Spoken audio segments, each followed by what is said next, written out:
ಹೊಸ ಕಾರ್ಡ್ಗೆ ಅರ್ಜಿ ಹಾಕದವರಿಗೆ ಈಗ ಟೆನ್ಷನ್ ಶುರುವಾಗಿದೆ.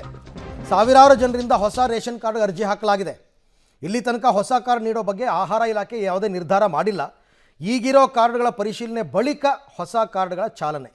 ಸದ್ಯಕ್ಕಂತೂ ಯಾರೂ ಆಸೆ ಇಟ್ಕೋಬೇಡಿ. ಹೊಸ ರೇಷನ್ ಕಾರ್ಡ್ ಸಿಗುತ್ತೋ ಇಲ್ಲವೋ ಅನ್ನೋ ಗೊಂದಲ. ಸಿಗುತ್ತೆ ಅರ್ಹರಿಗೆ, ಬಟ್ ಇಟ್ ಟೇಕ್ಸ್ ಟೈಮ್. ಇವೆಲ್ಲ ಗೊಂದಲ ಬಗೆಹರಿಬೇಕು, ಆಮೇಲೆ ನಿಮ್ದನ್ನು ಕೈಗೆತ್ಕೋತಾರೆ. ಯಾಕೆ ಅಂತಂದರೆ ಅದೇನೋ ಅಂತಾರಲ್ಲ, ಬೇಕು ಬೇಕು ಅಂತಲೇ ಇವರು ಕೈ ಸುಟ್ಕೊಂಡಿದ್ದಾರೆ ಆಹಾರ ಇಲಾಖೆಯವರು. ಈಗ BPL ಕಾರ್ಡೆಲ್ಲ ಮತ್ತೆ APL ಆಗಿದೆ. APLನ BPL ಮಾಡಬೇಕು. ಸರ್ಕಾರದ ಅಂಕಿಅಂಶಗಳ ಪ್ರಕಾರ ರಾಜ್ಯದಲ್ಲಿ 1.52 ಕೋಟಿ ರೇಷನ್ ಕಾರ್ಡ್ ಇದೆಯಂತೆ. 1,52,00,000, 7 ಲಕ್ಷದಲ್ಲಿ 7 ಕೋಟಿ ಜನಸಂಖ್ಯೆಯಲ್ಲಿ. ಇದರಲ್ಲಿ ಅಂತ್ಯೋದಯ, BPL, APL ಕಾರ್ಡ್ಗಳೆಲ್ಲ ಸೇರಿ 1.52 ಕೋಟಿ.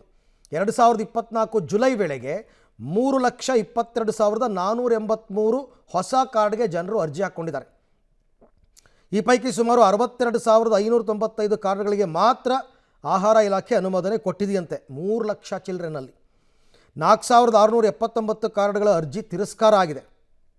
ಉಳಿದ ಸುಮಾರು 2.55 ಲಕ್ಷ ಕಾರ್ಡ್ಗಳ ಬಗ್ಗೆ ಇನ್ನೂ ನಿರ್ಧಾರ ಆಗಿಲ್ಲ. ಹಾಗಾಗಿ ಹೊಸ ಕಾರ್ಡ್ ನೀಡೋ ಬಗ್ಗೆ ಸದ್ಯಕ್ಕೆ ಇನ್ನೂ ನಿರ್ಧಾರ ಇಲ್ಲ. ಇದು ಸದ್ಯದ ಸ್ಥಿತಿಗತಿಗಳು. ಸ್ಟೇಟಸ್ ಅಂತ ಕರಿತೀವಲ್ಲ, ಹೊಸದಾಗಿ ಯಾರ್ಯಾರು ಅರ್ಜಿ ಹಾಕ್ಕೊಂಡಿದ್ದೀರಾ, ನಿಮ್ಮ ಸ್ಟೇಟಸ್ ಹೀಗಿದೆ ನೋಡ್ರಪ್ಪ. 3 ತಿಂಗಳಂತೂ ಬೇಕು. ನನ್ನ ಪ್ರಕಾರ 3 ತಿಂಗಳಂತೂ ಬೇಕೇ ಬೇಕು.